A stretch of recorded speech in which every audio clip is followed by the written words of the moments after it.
qu'il y a du monde. Oui, bon, toute façon, pas de souci. On a beaucoup de personnes ensuite qui voient le replay, hein. Oui, oui, bien sûr. Donc, je pense que tu es rompu à ce type d'exercice aussi. Parce que là, je suis comme ça, mais est-ce qu'il ne vaut pas mieux que je me mette comme Ah, ça? t'es pas mal comme ça, ouais. C'est pas mal C'est comme mieux ça, comme ouais. ça? Ouais, c'est mieux, ouais. Bon, alors par contre, je vais soulever un peu le bazar. Vas-y. Je déteste la. Je te suis sur Insta et je vois passer les petites poêlées de morille, les viandes rouges. Ouais.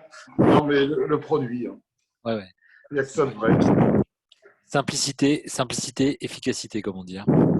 C'est exactement ça. Bon, et Donc, toi, ça va? Les affaires roulent bien? Vous avez des beaux projets? Ça avance bien? bah, écoute, très franchement, bon, enfin, c'est toujours un peu embêtant de dire ça dans l'ère du Covid. Ouais, c'est important ce que je veux faire. Ça, c'est pas mal aussi. Il y a les carafes. Ah ouais, c'est pas mal, ouais, c'est pas mal. Je peux te faire ça. Des carafes et des bouteilles. C'est pas mal, ouais. Non, pour répondre à ta question, donc globalement, ouais, ça va. Nous, le confinement a été une période où finalement, ben, on a eu beaucoup de demandes, surtout sur les formations en ligne. Ouais. Euh, voilà, c'est un nouveau format. Après, on l'aime ou on l'aime pas. Mais bon, il a ses avantages et ses inconvénients, on va dire ça comme ça. Ben, ça, c'est sûr. Ouais. Et voilà, non, après, globalement, sur les formations de la revue des 23 Académies, depuis un an, ben, ouais, si on devait donner quelques chiffres, on a quand même formé un petit peu plus de 850 personnes, ce qui Ouais. est, avec le Covid au milieu, ce qui est pas mal, hein, je Ah, trouve. c'est même très respectable. Ouais. Ouais, ouais, je trouve ça pas mal. Et puis, sur la partie formation de sommelier, on en est à peu près 150 personnes avec l'ouverture d'une 17-18 villes l'année prochaine, enfin un tout global sur la France. Donc, Mhm. on est content, puis on est très content de pouvoir. En tout cas, nos apprenants, il y a une chose sur laquelle ils sont très contents, c'est de pouvoir, maintenant qu'ils sont abonnés à la RVF, de facto, ils suivent l'actualité du vin et c'est vrai que pour eux, c'est une vraie occasion. Puis, il y a le côté actualité, il y a le côté dégustation, il y a le côté expertise et puis aussi la richesse des archives de la revue, quoi. C'est vrai que nous, depuis qu'on a rejoint la revue, on peut proposer à nos apprenants toute la profondeur de l'analyse et du travail qui a été fait toutes ces années, quoi.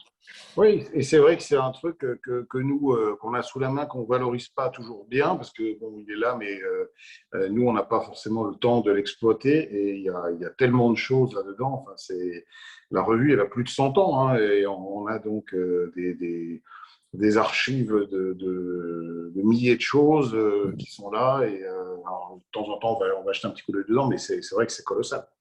Bah, moi, je sais pour en avoir discuté avec nos apprenants. Voilà, ils sont en particulier, nous on essaye, puisque, enfin, on en parlera sans rentrer dans le vif du sujet tout de suite, mais le grand vin, c'est le vin qui a un joli potentiel de garde. Et c'est vrai que la revue fait un travail remarquable sur l'analyse des millésimes. Et c'est intéressant d'avoir, par exemple, de savoir comment un millésime a été perçu dans les 6 mois ou dans les 1 an de sa naissance. Et puis on se projette 5 ans, 10 ans, 15 ans après. Moi, j'aime bien le côté rétrospectif où on se dit, tiens, voilà, finalement, voilà, moi, je me souviens avoir lu dans la revue des commentaires sur le millésime 91. Bon, ça, c'est pas d'hier, hein. Ah Mais, non, non, mais c'est intéressant. mais tu vois, 91, année de gel, compliqué, Mmh. etc. Voilà, dégustateur, tu te dis, bon, est-ce que c'est quelque chose qui va répondre dans le temps et tout. Et puis après, on sait que 91, finalement, enfin, en particulier dans le Rhône-Nord ou dans certaines zones, ça a été un millésime heureux, quoi, hein. Ah, mais dans les régions qui n'ont pas trop gelé, et même dans certaines propriétés du Médoc qui n'ont pas gelé parce qu'elles sont protégées par la Garonne, il y a des vins absolument magnifiques en 91. C'est vrai que c'est un millésime qu'on boit, enfin, on boit très peu parce qu'il n'y en a pas. Mais oui, c'est marrant. Mais même pour un dégustateur, c'est que, évidemment, moi, j'ai la chance de goûter plein de choses, y compris des très vieux millésimes. Et ce qui m'intéresse, c'est de me dire, tiens, finalement, moi, je goûte aujourd'hui, je sais pas, un 59, ou je goûte un 55, ou je goûte en 71. Comment ce vin se goûtait à l'époque et comment il était perçu aussi. Ouais.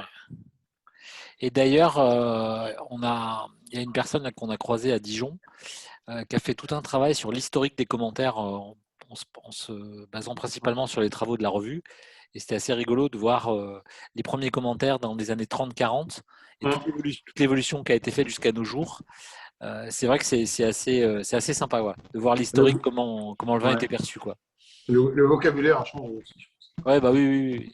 C'est sûr que dans les années 30, on parlait pas de tension et de minéralité. Non, non, non, bien sûr, on avait d'autres mots, mais à chaque époque, son vocabulaire aussi, c'est intéressant. Ouais.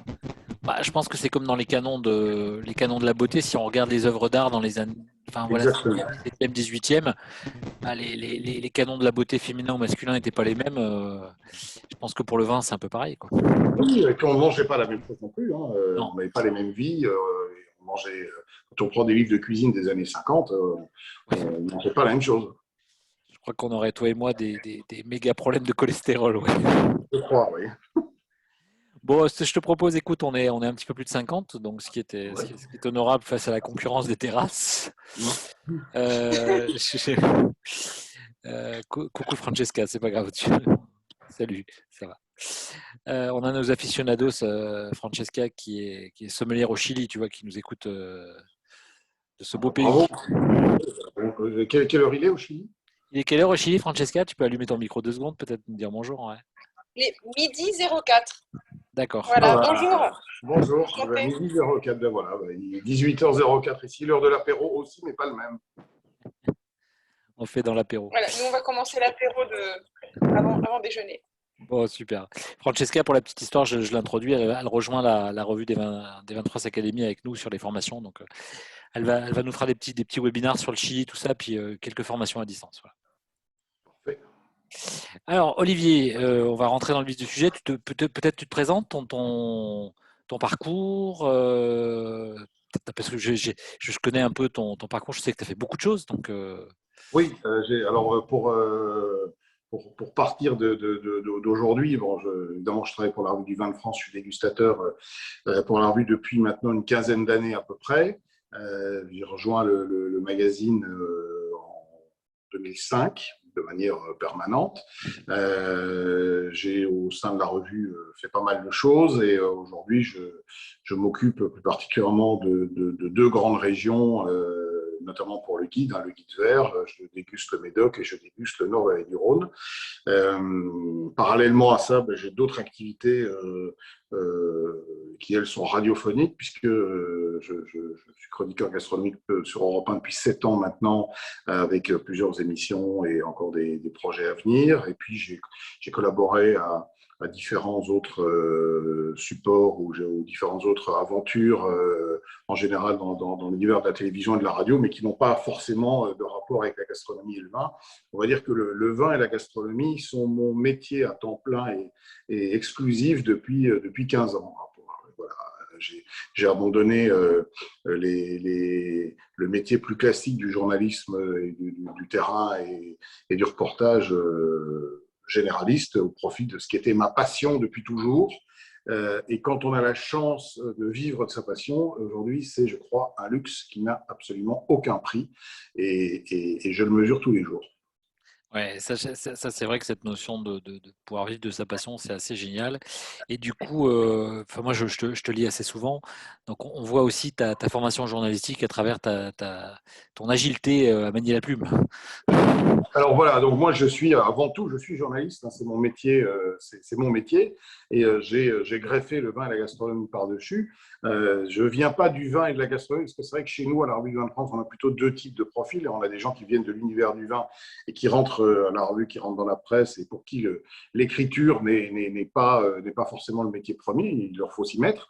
Moi, mon métier premier, c'était de faire du reportage et du journalisme, de faire de la télé, de la radio, de la presse écrite. Donc j'étais formé, rompu à cet exercice avant de le mettre au service de la revue et donc du vin et de la gastronomie. Et si tu devais, après on quittera cette partie pour rentrer directement dans le vin, mais c'est important quand même enfin moi j'aime toujours bien quand on invite quelqu'un le connaître, c'est important, humainement parlant. Si tu devais comparer toi ton expérience radiophonique et écrite, comment enfin au niveau journalistique, tu le vis comment, tu le transposes comment en termes d'expérience, à travers le vin ou pas forcément à travers le vin, quoi. Oui, alors pas forcément très le vin, mais moi j'ai la chance d'avoir touché tous les supports. Hein. J'ai fait de la radio, j'ai fait de la télévision, j'ai fait de la presse écrite. C'est des supports qui sont évidemment complémentaires et différents. Et chacun a évidemment son terrain de jeu et d'expression. Je pense que pour le vin, le média de la presse écrite est évidemment le plus intéressant parce que d'abord en radio on est contraint par un certain nombre de lois et notamment la loi Evin en France qui est compliqué pour faire de la communication claire sur le vin, notamment en citant des marques, etc. La télévision, j'en parle même pas. Et c'est vrai que je pense aussi que les gens qui lisent sur le vin sont des gens il faut prendre son temps, quoi, et notamment quand on parle d'expertise, de notation, de commentaires de vin, d'expression, tout ça. Je pense que la presse écrite est un média qui est particulièrement bien adapté à l'univers du vin. Écoute, je partage. Tu nous parles un petit peu de Bordeaux, parce que c'est un petit peu le thème de ce soir, hein, le goût et couleurs des vins de Bordeaux. Voilà. Si tu devais, je ne sais pas, décrire Bordeaux pour toi en quelques mots, comment tu pourrais… Moi, Bordeaux, c'est vraiment le grand vignoble classique et indémodable français à mes yeux, même si je sais, on y reviendra certainement, il a parfois été un petit peu malmené et on a beaucoup de choses à dire sur l'image de Bordeaux. On va probablement parler de ce fameux Bordeaux bashing, etc. Moi, j'ai toujours été très fidèle à Bordeaux. J'ai commencé à aimer le vin au travers deux grandes régions qui sont la Bourgogne et Bordeaux. C'est les premiers vins que j'ai achetés, qui m'ont plu et que j'ai eu envie de déguster. Donc, je suis toujours resté très fidèle à Bordeaux. Je pense que contrairement à ce qu'on pourrait penser, Bordeaux est une région qui a beaucoup bougé et qui bouge beaucoup. On a peut-être tendance à penser qu'elle est quelque part engoncée dans une espèce de traditionnalisme, que c'est pas une région dynamique, que ce sont des vieilles familles, de vieilles propriétés, que finalement il se passe pas grand-chose là-bas. Eh bien, je peux vous dire que c'est faux. Bordeaux est une région très dynamique, là aussi je pense qu'on va y revenir. C'est une région passionnante et c'est surtout une région qui est très vaste et multifacette. C'est-à-dire que quand on parle du vin de Bordeaux, mais de quel vin de Bordeaux parlons-nous?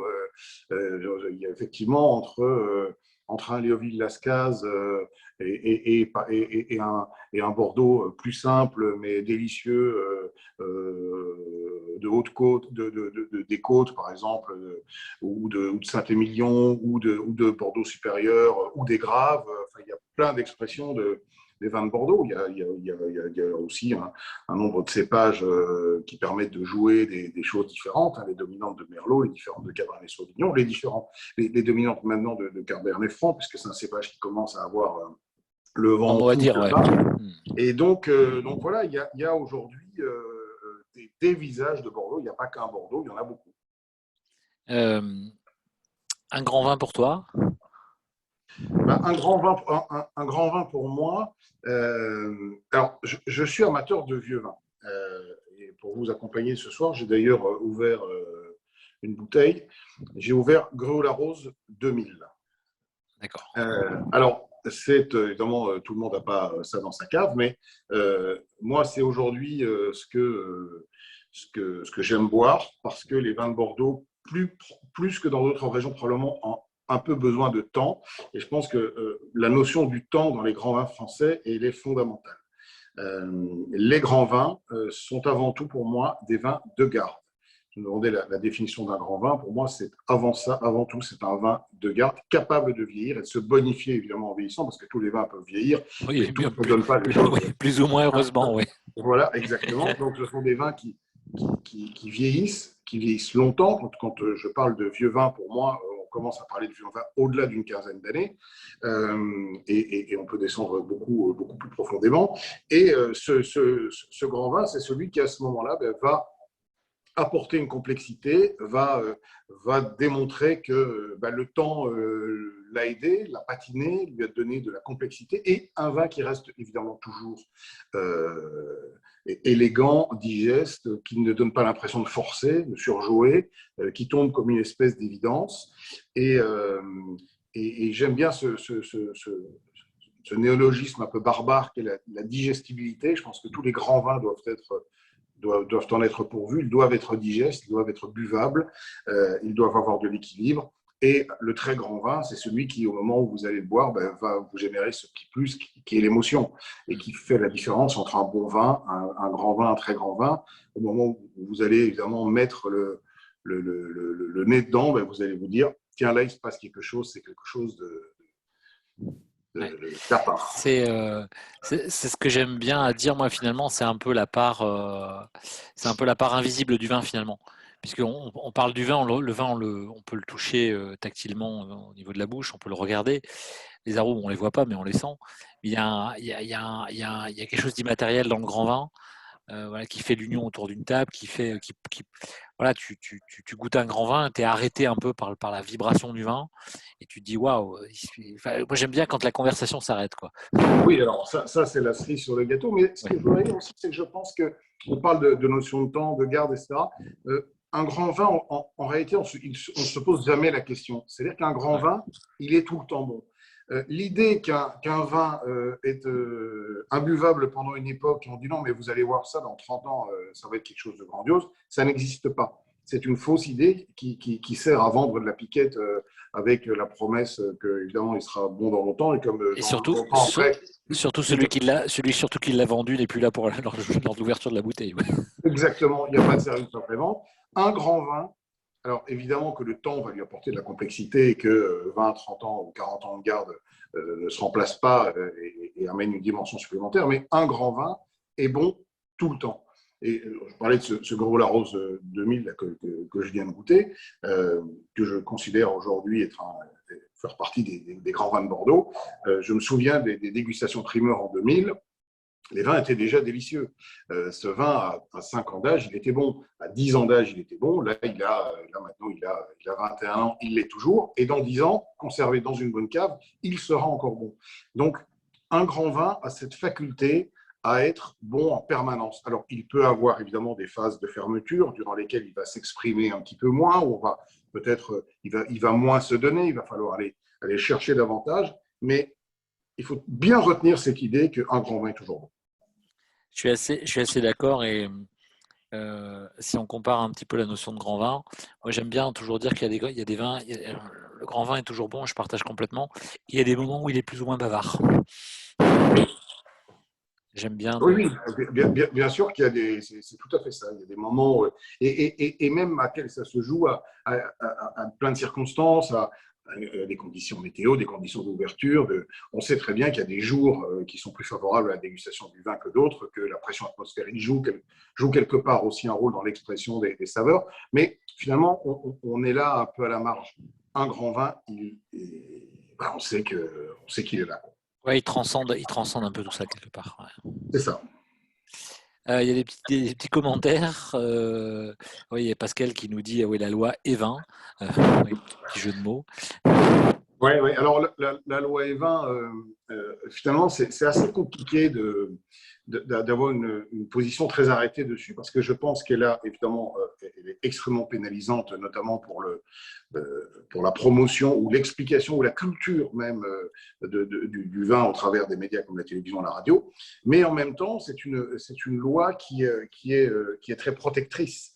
Et je pense que beaucoup de vignerons doivent avoir dans la tête que s'il n'y avait pas la loi Evin et si la publicité pour les vins était autorisée, par exemple, ben, je peux vous dire que des très grands groupes internationaux seraient présents bien davantage sur le marché français parce qu'ils pénétreraient avec des forces de frappe et notamment des forces de frappe publicitaires que n'ont pas forcément les Français. Très forte, ouais. Et ceux qui ont les forces de frappe publicitaires, ce n'est pas forcément ceux qui font les meilleurs vins non plus. Donc, je ne suis pas certain que les petits vignerons, je n'aime pas trop ce terme, mais en tout cas des vignerons qui ne sont pas très importants en termes de volume et qui n'ont pas la force de frappe d'un grand groupe, seraient très gagnants finalement si on devait autoriser la publicité, je ne sais pas, à la télévision, sur les événements sportifs ou des choses comme ça. Je pense que c'est davantage des brasseurs ou les faiseurs de vin dans des volumes très, très, très considérables qu'on peut trouver dans certains pays qui occuperaient ce terrain. On a une petite question dans le chat sur comment vont vieillir les vins entre guillemets parkerisés et en particulier ceux qui sont déjà un peu fatigués. Alors, on commence à avoir des réponses à ces questions, puisque Parker a commencé à sévir à Bordeaux au début des années 80, en 82 exactement, qu'il a été très actif jusqu'il y a 5-6 ans, puisqu'il a pris sa retraite il y a 5-6 ans. Ce que je voudrais d'abord dire, c'est que Robert Parcours, que je n'ai rencontré qu'une seule fois dans ma vie, que j'ai lu, comme beaucoup de monde, que j'ai beaucoup lu, et pour qui j'ai une certaine considération. Euh, euh, C'est quand même un gars qui savait goûter, hein. On peut lui non, non, reprocher plein de choses, mais il savait goûter, quoi. c'est un gars qui goûtait remarquablement, qui était surtout extrêmement cohérent avec lui-même et qui finalement enfin, la dynamique qui s'est créée autour de lui, il ne l'a pas voulu, elle s'est faite toute seule. Enfin, Parker ne s'est pas levé un matin en disant je vais montrer à tous les Bordelais comment il faut faire du vin. Et je pense qu'il faut distinguer Parker, l'homme et ses goûts, et l'image que Bordeaux a voulu s'en faire. Et je m'explique. Si on regarde aujourd'hui, si on reprend des guides Parker et on regarde les vins qu'il a le mieux notés, les châteaux qu'il a le mieux notés avec des très hautes notes régulières. Là, on va se rendre compte que c'est Lafite Rothschild, je parle de Bordeaux, hein, que c'est Lafite Rothschild, que c'est, je crois, Aubryon, que c'est Léoville Lascaz. Ce ne sont pas des vins ultra bodybuildés. Et je pense qu'il y a eu à un moment une interprétation des vignerons, notamment de Saint-Émilion à Bordeaux, qui se sont dit, il faut qu'on fasse ça pour lui faire plaisir. Est-ce que ça lui faisait vraiment plaisir? Est-ce qu'il a toujours très bien noté ses vins-là? Ce n'est pas certain non plus. Alors oui, il y a eu des vins, entre guillemets, très parkerisés, auxquels il a donné de bonnes notes, qui ont pas toujours bien vieilli. Hein. On va citer des noms, il n'y a pas de langue de bois, mais je pense par exemple à une propriété comme Trollon-Mondo, qui a fait pendant de nombreuses années des vins très puissants, très extraits, très parkerisés dans l'image qu'on peut Alors qu'il y a un terroir qui est magnifique, quoi. Il y a un terroir qui est magnifique et les vins n'ont pas tous tenu leurs promesses, il faut le reconnaître. Mais si on prend les 100 Parker, les 100 points Parker, des vins de référence, Château Montrose 90 par exemple, qui est un vin qui avait beaucoup fait parler de lui à une époque, c'est un 100 points Parker. Il faut dire que les bouteilles, quand vous en avez une bonne qui était bien stockée, c'est remarquable. Beau Séjour Dufault-Lagaros 90, qui est un cru, est un vin absolument fantastique. Le Haut-Brion 89 est fantastique. Le 86 de Mouton est fantastique. Donc, finalement, il ne s'est pas tant trompé que ça. Donc, finalement, il faut bien différencier, comme tu l'as dit, l'homme et ce qu'on a voulu lui faire dire aussi. Ouais. Exactement, et ça a arrangé aussi beaucoup de gens, je pense, de vouloir lui faire porter un chapeau très, très grand, même s'il avait beaucoup de surface et que c'était quelqu'un de... Mais il n'a jamais imposé, son goût. C'est pas lui qui est allé faire les vins. Alors bien sûr, il avait de la complicité. Il était très proche de gens comme Michel Roland, qui est un winemaker qui a beaucoup poussé justement à l'élaboration de ces vins très mûrs, très extraits, très puissants. Roland a fait des vins remarquables. Il a fait des choses qui m'intéressent moins, mais il a fait aussi des vins remarquables. Heureusement. Écoute, je suis comme toi, je bois un coup quand même. Bah, oui, puis là, je n'ai pas l'intention de le cracher, celui-là, je peux te le dire. Ouais, bon, écoute, ouais. Moi, je crache, mais bon. Parce que j'ai pas eu le temps. Je suis à l'école, là, j'ai pas eu le temps de repasser à la maison pour prendre une grosse bouteille. Donc, j'ai trouvé une bouteille de l'école qui est la fleur Pérabon 2014. Ah oui. Écoute, voilà. Qui est plutôt, ça se goûte plutôt pas mal. Ouais. C'est la propriété de Patrick Bernard. C'est ça, ouais. Voilà, qui est la famille Bernard qui possède le groupe Millésima. Et c'est leur petite propriété. Ils ont deux vins. Ils ont Pérabon, ils ont Fleur Pérabon. Ouais, et c'est la partie, si je ne me trompe pas, c'est la partie ouest de Pauillac. Hein. C'est à côté de l'Iverson, c'est dans ce coin-là. Hein. Voilà, c'est ça, exactement. C'est un joli terroir. C'est pas très grand. Je crois qu'il y a 2 ou 3 hectares. Mais c'est plutôt bien fait. Et 2014, aujourd'hui, ça doit commencer à bien se goûter. Ouais, ça goûte. Les tanins sont patinés. Il y a une jolie souplesse. Ouais, j'aime bien. Moi, écoute, avec un petit coup de barbecue ce soir, ça devrait le faire. Oui, ben voilà, en terrasse. Oui, la terrasse, je sais pas. Après, je sais pas quel temps vous avez à Paris, mais. À Paris, il fait gris, il pleut pas, mais je pense que ça n'arrêtera pas les gens de toute façon. Moi, tu vois, si je penche la tête, je suis rayé comme par le soleil. Hein. Mais bon, je ne vais pas être désagréable pour ceux qui sont dans d'autres régions. C'est ça. Alors, j'aimerais que tu me parles un petit peu du back-office du guide vert quand tu pars en chasse de ta mission en particulier. On va se concentrer sur le Médoc, puisque je crois que c'est ta charge au sein du guide vert. Oui, même si j'ai fait les autres régions bordelaises à un moment aussi, mais bon, aujourd'hui, c'est plutôt le Médoc. comment tu pratiques, comment ça se passe dans les coulisses et comment tu vas sortir les 3 ou 2 étoiles, ou une étoile d'ailleurs, ou les 100 étoiles. C'est quoi ta vibration quoi? Là-dessus, c'est comment tu fais? Alors, donc le Médoc, c'est à peu près 90 domaines. Il faut savoir que le guide vert est ce qu'on appelle un guide fermé. C'est-à-dire qu'on a chaque année une pagination qui est constante et donc, par la force des choses, un nombre de domaines retenus dedans qui est à peu près constant. Ce qui fait que pour faire rentrer un nouveau domaine, il faut en faire sortir un. Alors, ça, c'est toujours un arbitrage qui, évidemment, est compliqué. Si on avait un guide ouvert en se disant que pour faire rentrer ce qu'on veut, on aurait probablement un guide qui ressemblerait davantage à l'annuaire qu'un guide sérieux. Notre idée étant de nous concentrer sur les meilleurs vins, donc c'est forcément une sélection arbitraire. Le Médoc, je crois, de mémoire, c'est à peu près 90 châteaux. Donc, il y a un turnover chaque année qui est relativement faible. Parce que d'abord, dans le Médoc, il n'y a pas un nouveau château qui arrive tous les ans.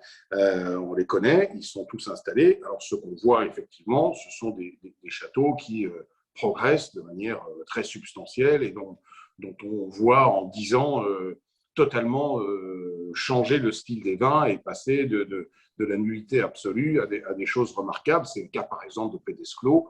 Le château Pedesclo, depuis qu'il a été racheté par la famille Lorenzetti, Pedesco était un cru classé absolument abominable. Depuis, il est aujourd'hui dans le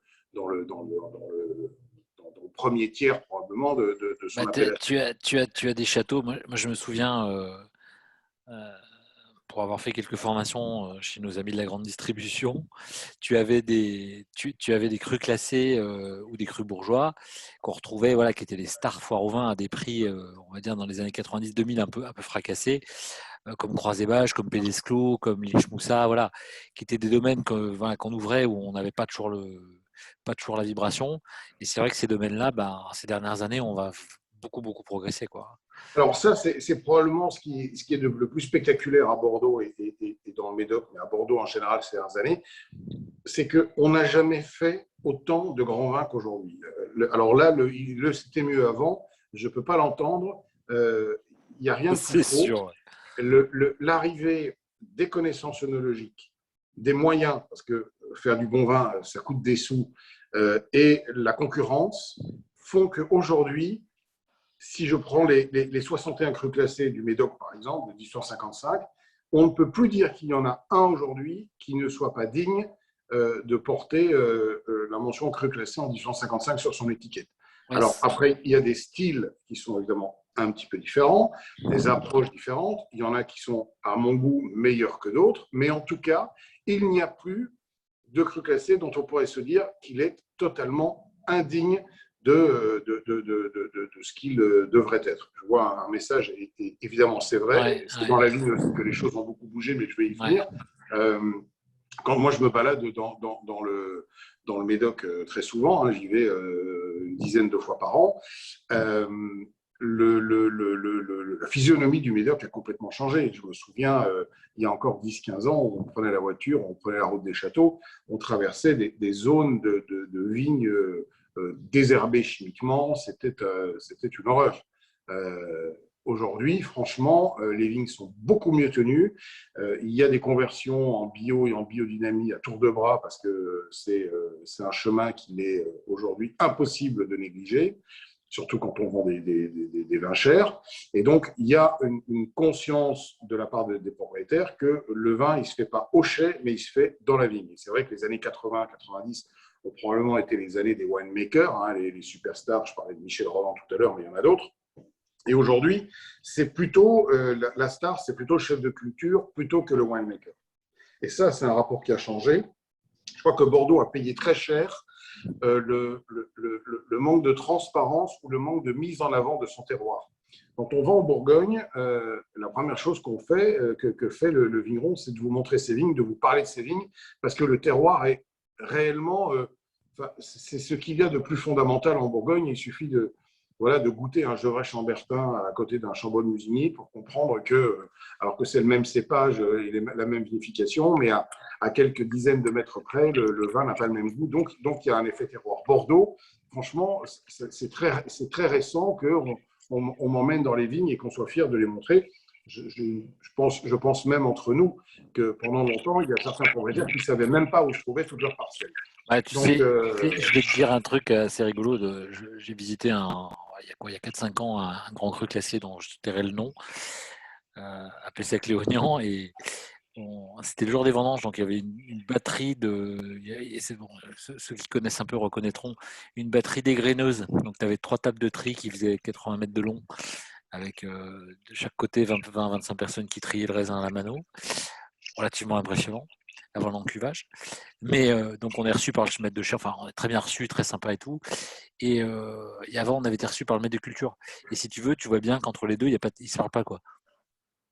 non, non, c'est Enfin, bien sûr. dans celui-là, ils se parlaient pas. Après, il y a plein de domaines où ils se parlent bien, où ils se parlent aussi. Mais ce qui était assez symbolique, moi, évidemment, j'ai aussi eu la chance, et j'ai la chance de déjeuner assez régulièrement dans ces endroits, parce qu'après la dégustation, en général, on a le plaisir de rester déjeuner souvent. Et à la table, on invitait systématiquement le maître de chai ou celui qui fait le vin, jamais le chef de culture. Mais c'est en train de changer un peu. Maintenant, on vous présente le chef de culture. Avant, le type, il rasait les murs, il rentrait par derrière et jamais on vous le présentait. Donc il y a aujourd'hui une prise de conscience qui était nécessaire, hein, à Bordeaux et plus particulièrement dans le Médoc, parce qu'il faut dire que Saint-Émilion avait démarré un petit peu plus tôt. On a parlé tout à l'heure des vins particuliers, mais toute cette idée de mode de vin, de ces vins de garage qui, dans les années 80-90, ont beaucoup fait parler d'eux, parce qu'ils sont rentrés, alors aussi par la vigne.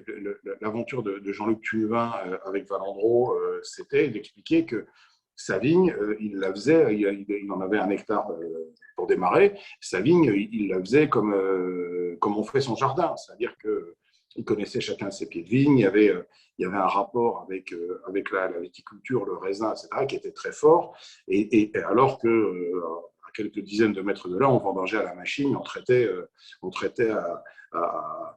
au désherbant chimique comme des brutes. Donc, il y a eu, ça a démarré à ce moment-là, cette prise de conscience qu'il n'y a pas de grand vin sans grand raisin.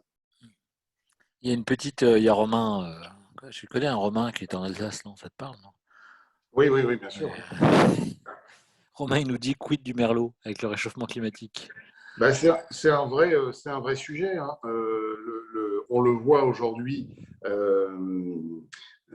le réchauffement climatique, il influe directement sur les raisins et sur les résultats des analyses et des taux de sucre notamment. Et avec les étés chauds tels qu'on les connaît depuis quelques années, on le voit, l'inflation des degrés d'alcool est absolument spectaculaire.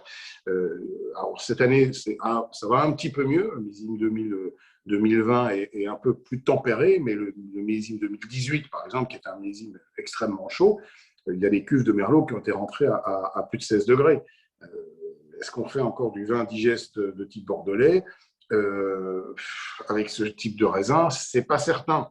Donc il y a une réflexion qui est menée aujourd'hui, et hormis certains secteurs sur lesquels je pense que les merlots continuent à bien se comporter, sur d'autres, ils vont probablement petit à petit être remplacés par du Cabernet Franc, qui est un cépage qui monte moins haut en degré alcoolique, qui ramène un peu plus de finesse et de fraîcheur dans les vins. Donc, Bordeaux est aujourd'hui dans une réflexion qui concerne plus la rive droite que la rive gauche sur son encépagement. Le Cabernet Sauvignon, aujourd'hui, ce n'est pas tellement un problème. On a des Cabernets Sauvignon qui peuvent monter, mais on n'atteint pas des 15-15,5 ou très, très, très rarement, et pas sur des grands Cabernets. Donc, mais même dans le Médoc, il y a eu une mode du Merlot dans le Médoc dans les années 70 et 80. On en a beaucoup mis parce que ça mûrissait plus vite, parce que ça donne de la rondeur, parce que c'est soyeux, parce que c'est séducteur.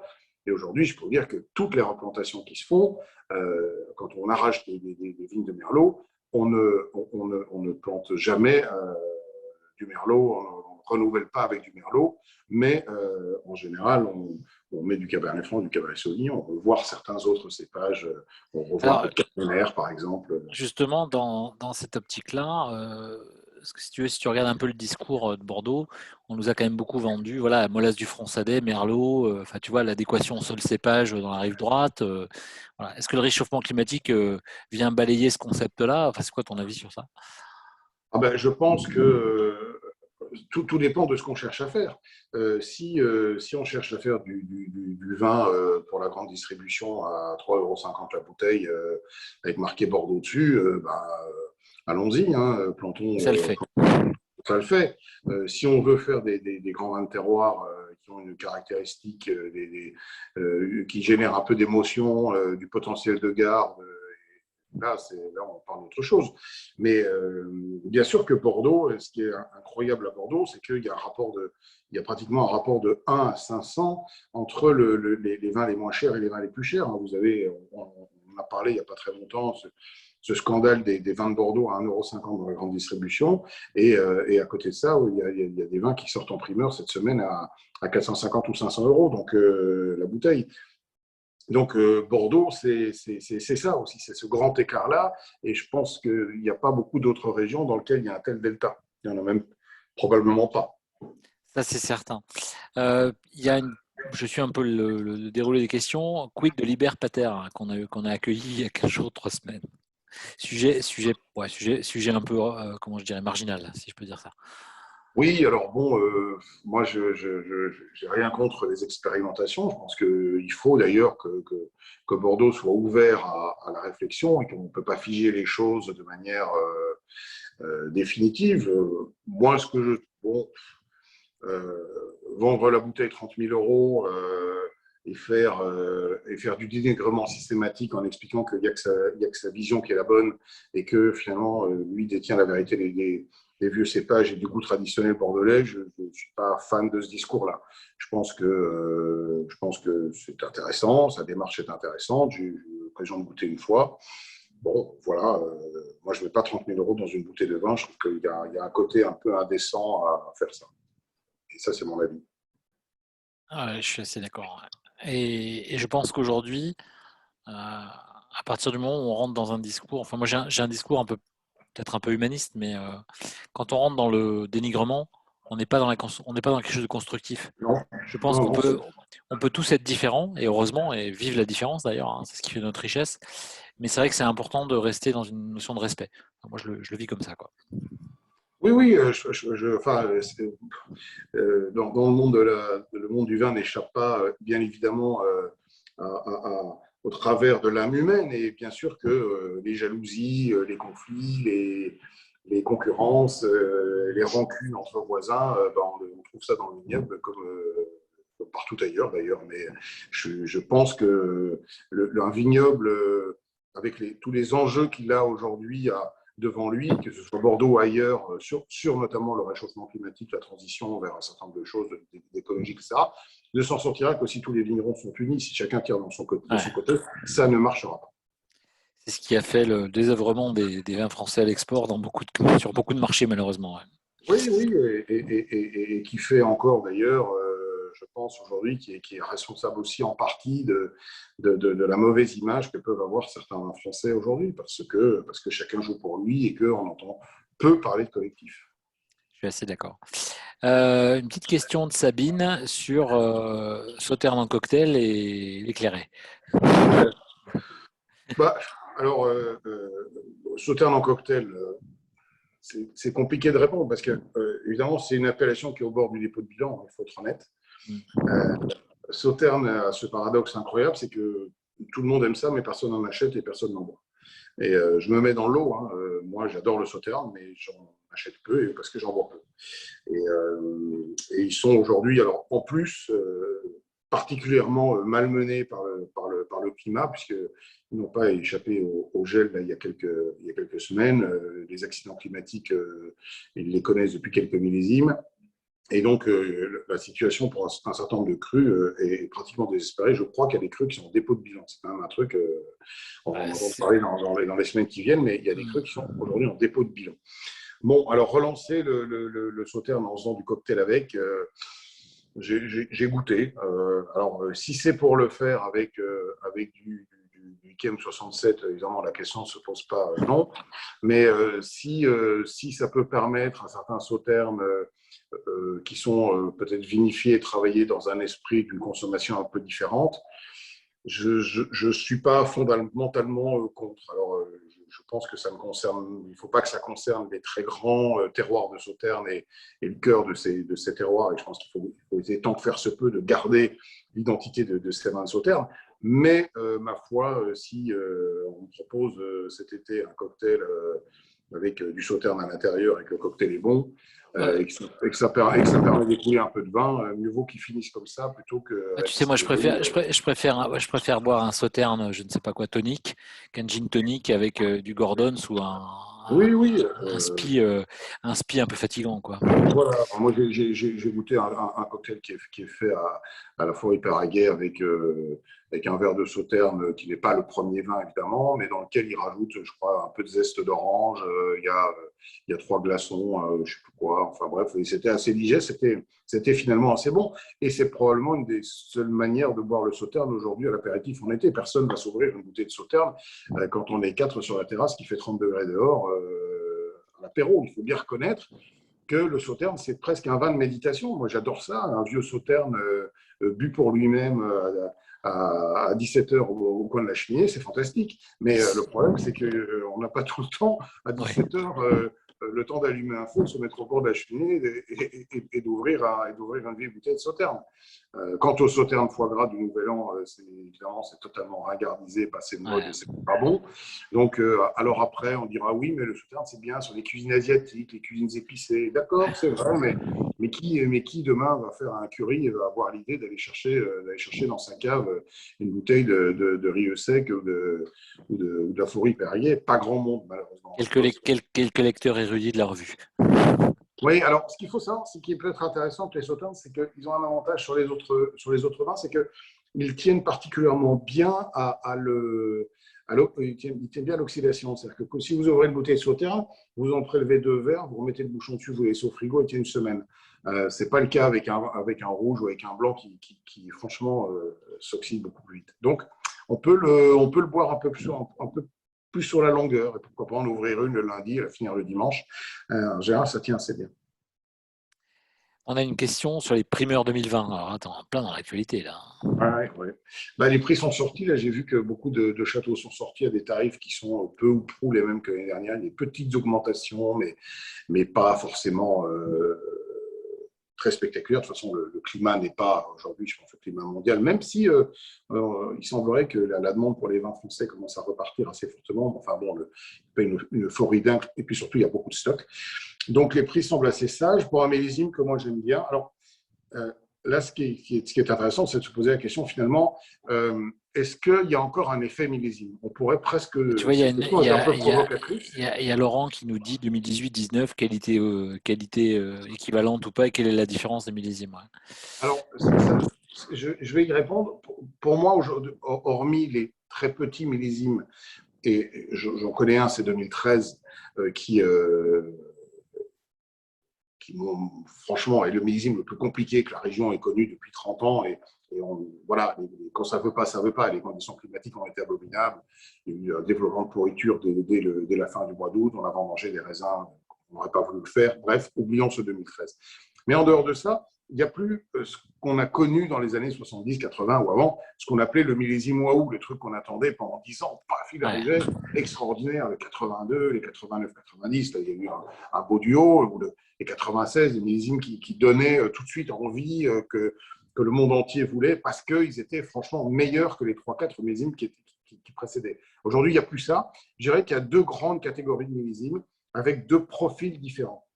On a ce qu'on peut appeler les millésimes d'été chaud, les millésimes presque un peu exotiques, avec des grosses maturités. Dans cette catégorie, je vais ranger les 2009, je vais ranger les 2015, je vais ranger les 2018, qui sont des millésimes de grosse puissance et de degré alcoolique en général, qui font des vins avec des profils presque parfois plus californiens, on va dire, que classiquement bordelais. Et puis, il y a la deuxième catégorie de millésimes, qui sont des millésimes finalement plus classiques, plus bordelais, plus français, avec des acidités mieux préservées, des vins qui en général ont peut-être un peu moins de puissance, mais davantage de finesse. C'est plutôt mon goût, mais je peux comprendre qu'on préfère les autres. C'est 2010, c'est 2016, c'est 2019 et c'est 2020. Et oui, ou 2014, qui est un millésime très frais aussi, en demi-puissance, mais franchement, les vins sont plutôt pas mauvais. Et 2020, je le range dans cette catégorie. On n'a pas des degrés alcooliques qui sont très spectaculaires, beaucoup moins qu'en 2018, par exemple. On est plus proche d'un 19 que d'un 18, très clairement, dans les équilibres des vins. Et je trouve que c'est encore un beau millésime. Alors, il n'y a plus aujourd'hui besoin de se précipiter dessus comme on devait le faire, parce que franchement, si on n'a pas de 2020, on achètera des 2019 délicieux. Et j'ai envie de dire, même 2017, dont on parle un peu moins, mais 2017 aujourd'hui est un millésime délicieux, et aujourd'hui et pour longtemps. Il n'y a pas du tout d'urgence. Il y a des jolies bouteilles, ouais, en effet, ouais, je te confirme. Et dans un profil là aussi, plutôt frais, plutôt équilibré. Moi, c'est un millésime que j'aime beaucoup de 2017. Il y a une question sur tes coups de cœur 2020, sur les primeurs, ce que tu as Alors, beaucoup aimé. oui. Alors, bon, je pense qu'il y a une appellation qui tire le jackpot, c'est Saint-Estèphe. J'ai été assez stupéfait par la qualité globale des vins de Saint-Estèphe, parce que, justement, dans les cadres d'été relativement chauds, eh bien, c'est un terroir qui répond très bien, qui conserve réserve hydrique d'humidité qu'elle relargue à la vigne et donc elle souffre moins. Elle n'a pas ces phases de stress hydrique qu'elle peut avoir dans d'autres coins. Mais globalement, dans le Médoc, c'est plutôt une réussite. Saint-Estèphe, je trouve, à un niveau extraordinaire et notamment sur des vins qui sont extrêmement abordables. Pas, on prend même des crus classés comme Collaborie qui est loin d'être impayable. Je crois qu'aujourd'hui est sorti Félan-Ségur à 30 € hors taxe, quelque chose comme ça. C'est un peu d'argent, mais c'est encore en diluant la Louis. Bien sûr, la Louis est absolument magnifique et je crois que ça vaut 14 € aujourd'hui hors taxe en primeur. Donc, ce sont des vins à des prix tout à fait raisonnables. Un Haut-Martin, probablement le plus grand qui est probablement le plus grand de l'histoire. En tout cas, c'est ce que pense Henri Dubosc et je suis assez d'accord avec lui.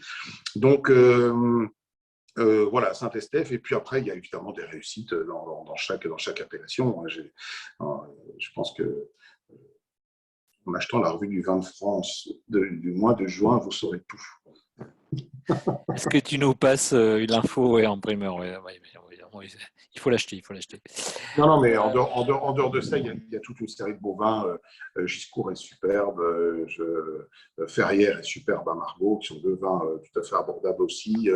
Il y a un très grand Saint-Pierre et un très grand Gloria à Saint-Julien. Enfin, je pourrais en citer plein. Franchement, Pédesco, dont on parlait tout à l'heure, Pédesco est absolument admirable.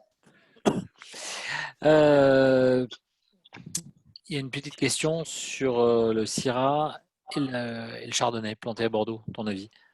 Oui, et puis peut-être demain le Tempranillo ou que sais-je. Honnêtement, qu'on fasse quelques expérimentations, une fois encore, moi, j'ai rien contre. Je suis plutôt libéral en la matière, si je n'aime pas l'idée d'interdire. Est-ce que j'ai envie de boire de la Syrah de Bordeaux?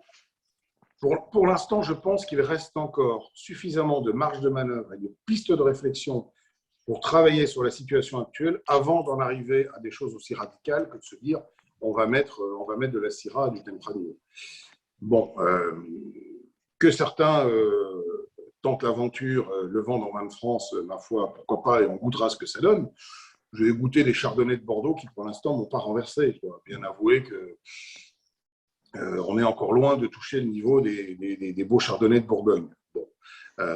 Et je pense que sur le Sauvignon et le Sémillon, il y a encore du boulot à faire. Et d'ailleurs, il y a aussi, parce qu'on parle peu des blancs, mais Bordeaux, c'est aussi une grosse production de vin blanc.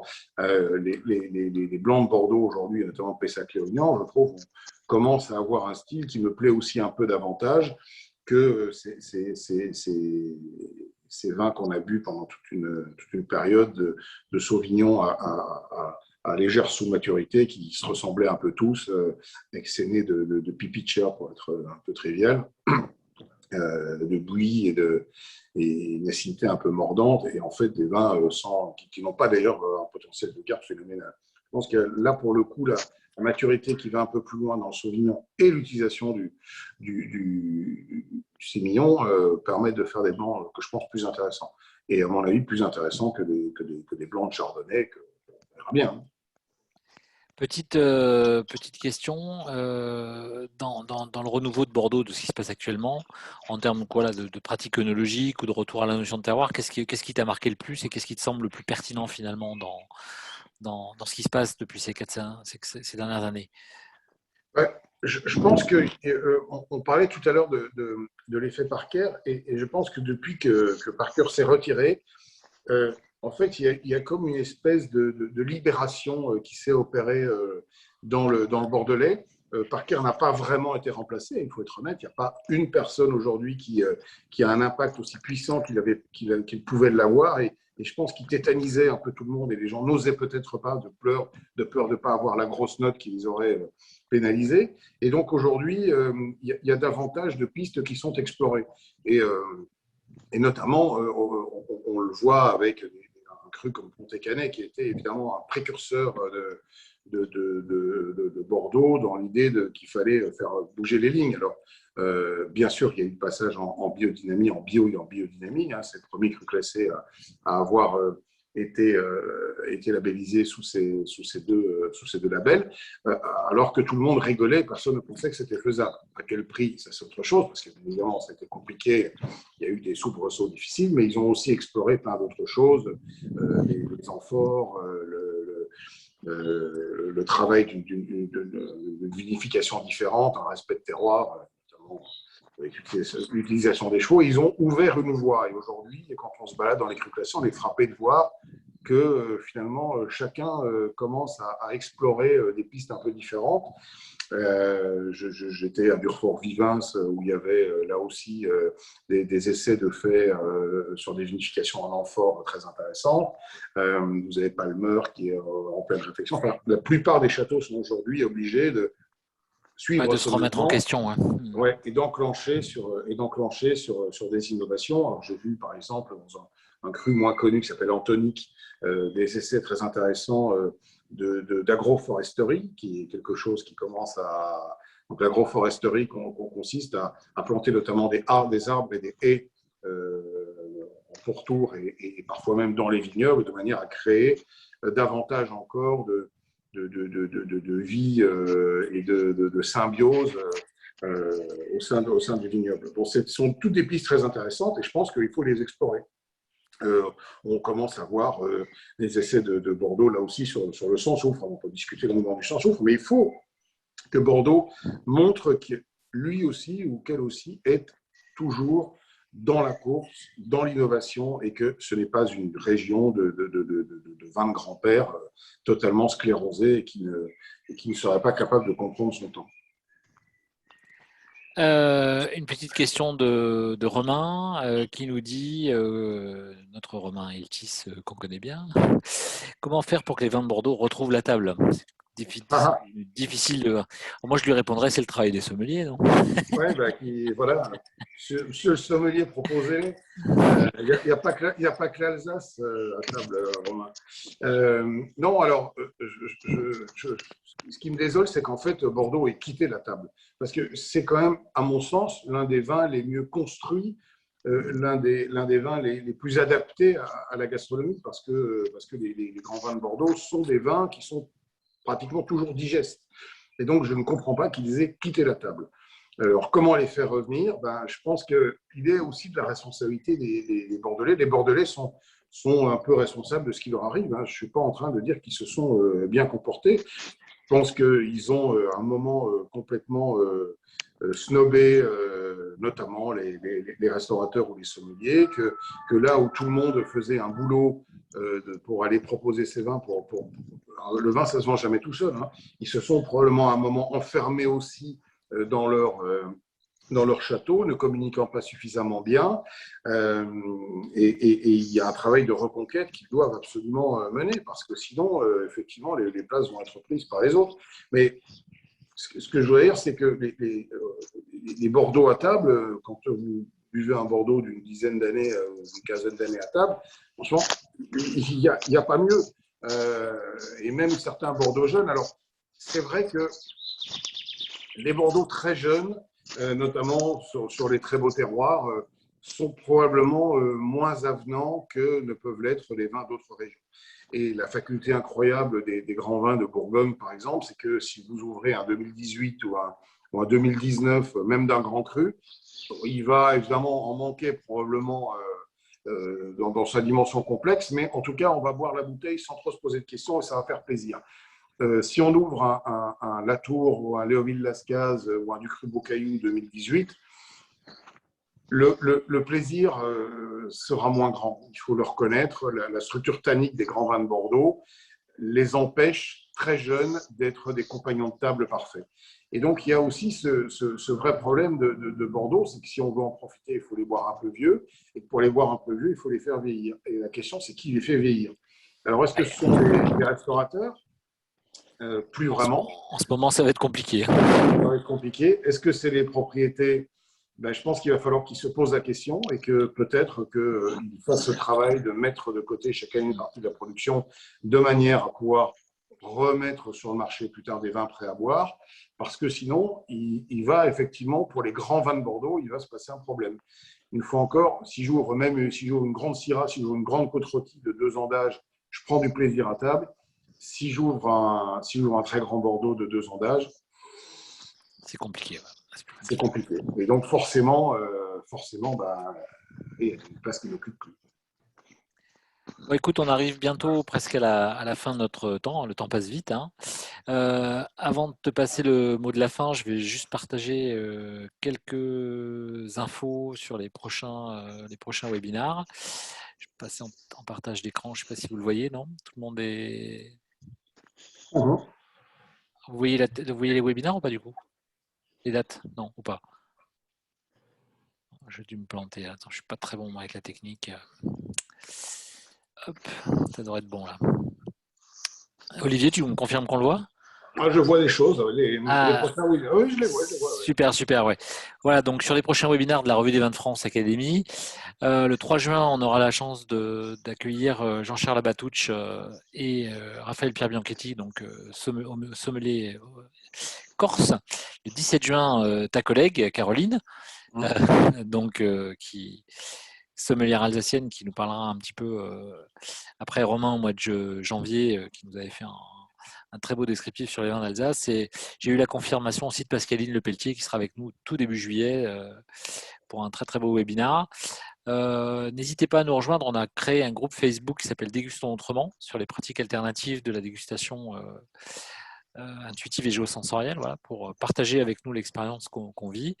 J'ai vu qu'il y a des participants au niveau 1 et niveau 2 qui sont inscrits dans les 2 prochaines semaines. Donc je les remercie d'avoir participé et d'être avec nous ce soir. Et puis je vais passer le mot de la fin et d'abord dire un grand merci à Olivier pour son temps, son partage, parce que Olivier, je l'ai beaucoup lu hein, depuis qu'on a j'ai rejoint la revue depuis 2 ans. Je côtoie les gens que j'ai lus depuis des années. Donc c'est toujours intéressant de voir l'homme derrière la plume, si je puis me permettre ainsi. Et en tout cas, je suis pas déçu de rencontrer des experts, mais pas des experts qui ont le melon, des experts qui aiment le vin, qui le boivent et qui le partagent. Ça, c'est important. Non, mais le vin, c'est avant tout ça, c'est avant tout le partage.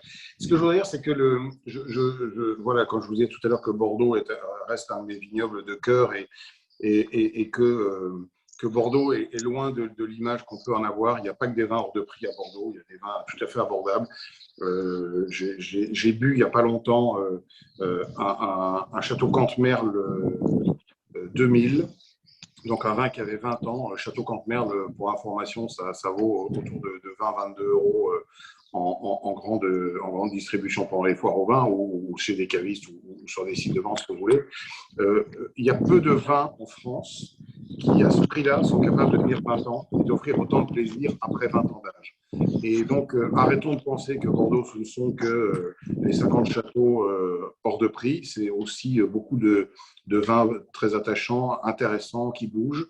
Et que le grand allié du vin de Bordeaux, c'est le temps. Et que là aussi, je connais peu de vins, il y a peu de vignobles en France dans lesquels des vins à 20 euros tiennent 20 ans. Et ça, c'est quelque chose qu'il faut préserver parce que c'est l'identité même de nos grands vins français, c'est l'identité même de notre savoir-faire. On ne se battra jamais, on ne gagnera jamais contre les vignobles du Nouveau Monde sur des entrées de gamme et sur des vins de fruits à boire après 1 ou 2 ans. En revanche, je suis intimement persuadé qu'on reste les meilleurs sur ces grands vins de garde et de promesses. Et voilà, redécouvrez Bordeaux pour ceux qui l'ont peut-être un peu oublié ou laissé tomber. Et vous allez voir que c'est aujourd'hui une région qui, en termes de rapport qualité-prix, est certainement l'une des plus intéressantes de France. Écoute, il y a Nadège qui te dit heureuse de voir Olivier que j'écoute régulièrement sur Europe 1. Voilà. J'ai raté le début. Bon, vous inquiétez pas, on vous envoie de toute façon, à partir du moment où vous êtes inscrit, on vous envoie le replay. J'enverrai aussi le replay à Olivier qui pourra le partager à sa communauté de fans. Avec plaisir. Voilà. Merci Olivier d'avoir pris le temps d'être avec nous. Merci à vous tous d'être avec là. À la vôtre. Hein. À la vôtre. Hein, voilà. Alors, moi je prends quand même prendre le verre parce que ne crois pas que je boive à la bouteille. Bois pas à la bouteille. Hein, non, ça va. Merci à vous tous. Passez une excellente soirée. Un grand merci à Olivier. N'hésitez pas à vous saisir de la revue du mois de juin où il y a tout sur les primeurs 2000 pour faire de bonnes affaires et de bons achats.